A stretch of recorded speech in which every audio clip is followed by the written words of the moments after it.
Andrew, first off, congratulations on your first win. Can you just run us through the emotions of the last 24 hours for the club? Yeah, look, it's been one of the most emotional periods of my life I've been through, and I'm sure for many people at the football club, it's just incredibly challenging and sad time. And I want to pay my respects to the Selwood family, and all of our thoughts are with them in this sad time. Adam had a huge influence at our football club, impacted many people that still work at our football club today. So it has been just an incredibly challenging time.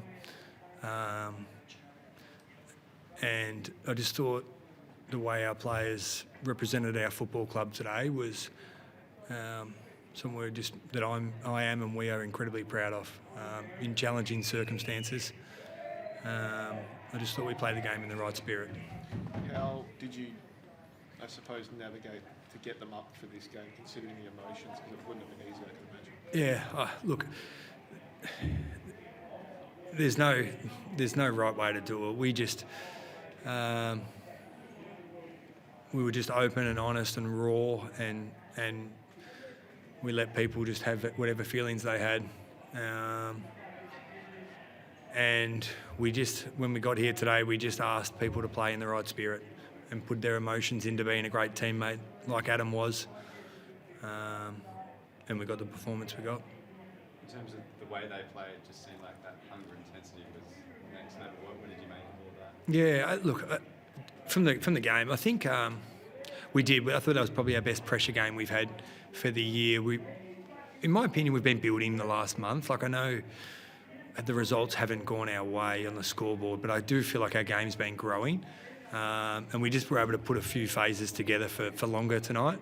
I thought the way we were able to pressure the ball, create front half turnovers and turn them into scores was a highlight of our game.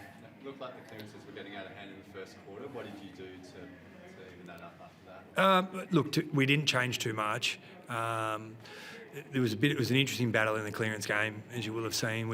They had a few up, we had some behind, and then they equalised the game after that period. So it was a bit of cat and mouse in that space about where both teams were putting their numbers. But I thought we stayed really calm, and ultimately it was a pretty even game in that space.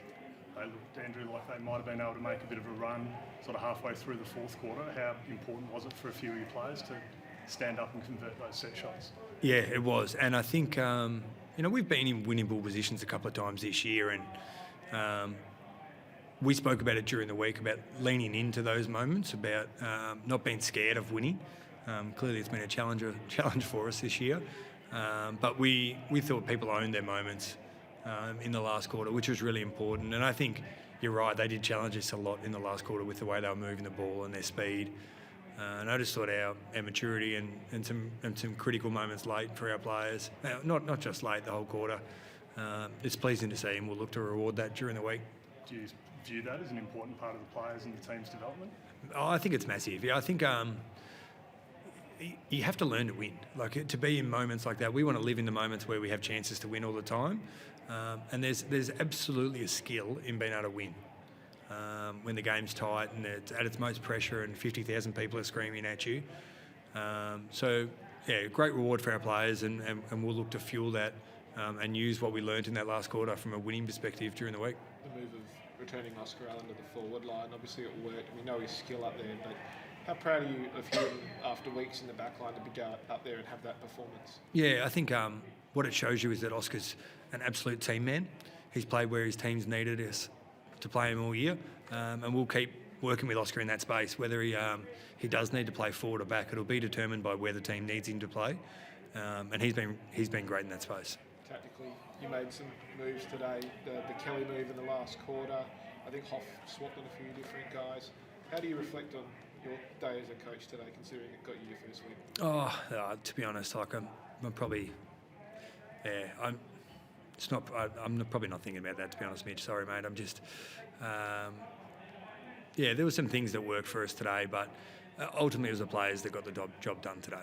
And not even just looking tactically, but for you to get your first win as a West Coast coach, how does it feel? Yeah, look, it's great, and that's the outcome. But I know we've been heading in the right direction the last month. Like we've been our senior players have been really leading the charge at work, the way they're attacking their training. It's helping us improve and become a better team. And hopefully from that, it's a bit of a lag effect that results will follow. But it's not about me. It's about the players and their reward today for the amount of effort they've put in. Andrew, how have you seen Brady Hoff's move to the midfield? It's clearly building, gets the first goal in his career today. It's working for you.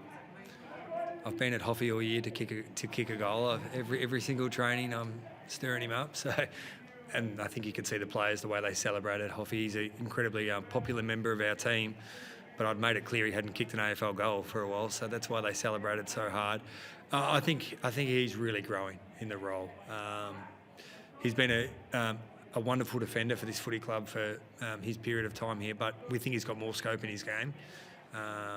And we know at any time we can move him back and he'll still be able to contribute to our team. But I think the future is very exciting for Hoffy through the midfield.